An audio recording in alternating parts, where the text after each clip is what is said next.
In this video, Dr. Nell Duke responds to the question, what are some ways to motivate and engage students in reading? So even for strong adult readers, reading can be complex and demanding work. If you think about what it's like for you to read the IRS tax manual, or to read Shakespeare, or to read the instructions for a computer program, that's complex and demanding. Now let's think about young children, where you're adding to that they're still developing their decoding ability, they're encountering lots of unfamiliar vocabulary and text structures, and we can see that we need to do something to help kids sustain and do the hard work necessary for this complex and demanding task of reading. Teachers can do lots in the classroom instructionally to actually help to motivate and engage kids to read. Now, we do know that in general, students who are more motivated to read tend to be better readers, and also that better readers tend to be more motivated. And we think this relationship is bidirectional, meaning that better readers are feeling more motivated, and being more motivated makes you improve your reading skill.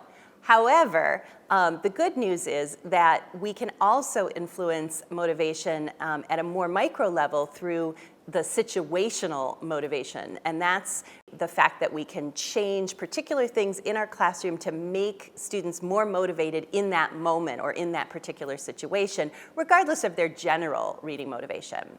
Well, fortunately, several classroom practices have been found to influence reading motivation and engagement. These include task difficulty and support. Basically, that people tend to be most motivated when a task is difficult or challenging, but within reach. That is, they know it's not going to be easy, but they think they can do it. In reading, this means that we provide students with tasks and with texts that are challenging, but that they are going to be successful with, at least with our support. We also want to make sure that we don't over-support children. We want to make sure that they are doing some of that struggle alone, and in the long run, that's going to support their motivation and their engagement. Another important factor in fostering motivation and engagement in the classroom is relevance and purpose. People tend to be most motivated when they think that what they're doing is worthwhile for them, when it will have a consequence that they value.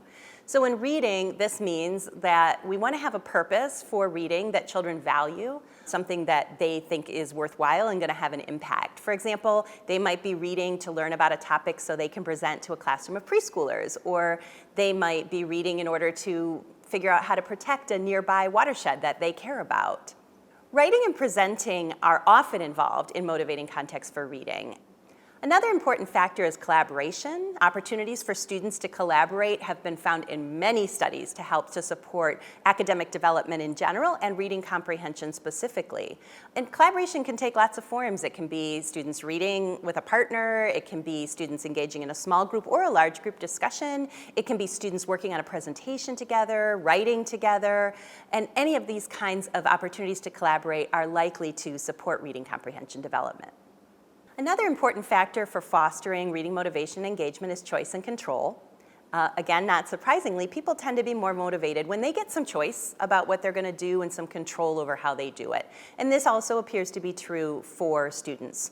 This doesn't mean we need to give students wide open choice to be able to read anything they want to read, but it suggests that small or constrained opportunities for choice in the classroom, for example, maybe choices about which habitat they read about, those are going to support children's motivation and help to foster their reading comprehension development.